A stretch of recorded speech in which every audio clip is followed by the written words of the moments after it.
I'm Ryan from ExtremeTerrain.com, and this is my review and installation of the Hella ValueFit LED Cube in a spot pattern fitting all 1987 and up Wranglers. Today we're going to talk through the installation of these lights, which is actually a very simple 1 out of 3 wrenches. Hella, even with their ValueFit line, does provide you with a full wiring harness that includes a relay, a fuse, and a switch, which makes getting these wired up very simple, which is, in my opinion, the most difficult part about installing a set of lights like this. The wiring harness that they provide you make it so that anybody can do this in their driveway, even if they don't have a lot of experience with automotive wiring. We're also going to talk about the light output and the beam pattern of these lights, as well as the construction and a few of the other features. These LED cubes are for anybody who wants to add some auxiliary lighting to their Jeep.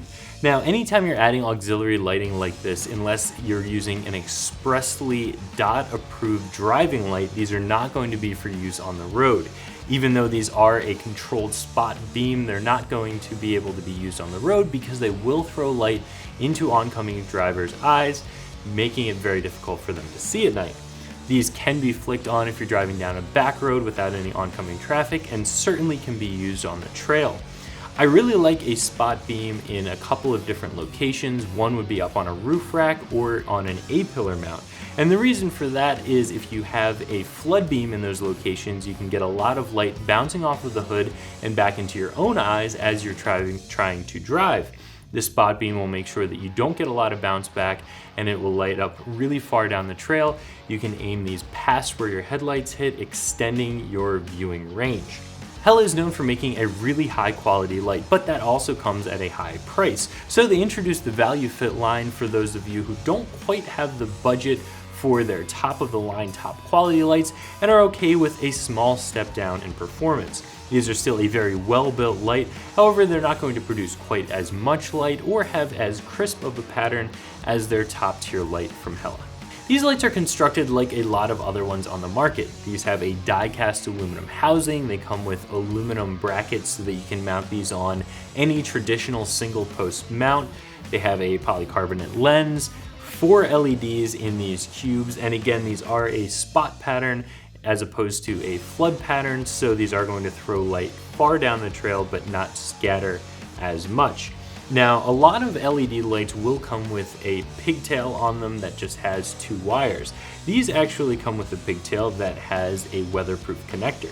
The weatherproof connector is designed to plug directly into the wiring harness that Hella also provides you. I mentioned before, this has a fuse, this has a relay, this even comes with a lighted switch. So you really have everything you're going to need to get these lights installed very simply. You can put them on any single post mount, you can put them on your bumper hoop, on an A-pillar mount, up on a roof rack. You can use these as reverse lights if you want, although I'd probably recommend a little bit more diffusion for that.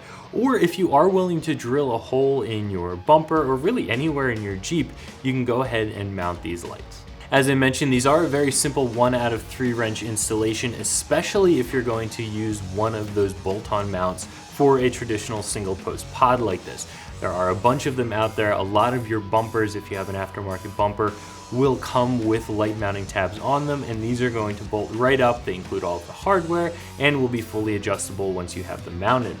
From there, it's a simple matter of attaching the wiring harness to the lights, pulling it to the battery to pick up power, and pulling the lead that has your switch on it through the firewall and mounting it somewhere on the inside of the Jeep where it's easily accessible. This installation shouldn't take you more than an hour to get done. Depending on how you decide to run your wiring, it may run a little bit longer than that. You won't need any specialty tools, just some hand tools to get the lights mounted. You won't even need any wiring tools if you're using their factory harness. All you'll have to do is use some wrenches to attach this to your battery. As I said before, this is Hella's ValueFit series, so you might not get as high of a quality when you're talking about the components used or the build quality. You're not going to get quite as much light output or as crisp of a beam pattern. However, you are going to save a lot of money. Hella is known for having a really high quality product that also has a really high price tag. And if you just don't have the budget for it or don't need that sort of light output, stepping to the ValueFit line is a really nice way of saving a few dollars. So if you're looking to add some auxiliary lights to your Jeep, but you don't want to break your budget and you don't have the need for the most light output possible, these are going to be a great option. These are still a very bright light with a really nice beam pattern. However, they are going to be a little bit of a step down in price from Hella's top tier product. So that's my review of the Hella ValueFit LED Cube in a spot pattern fitting all 1987 and up Wranglers that you can find right here at ExtremeTerrain.com.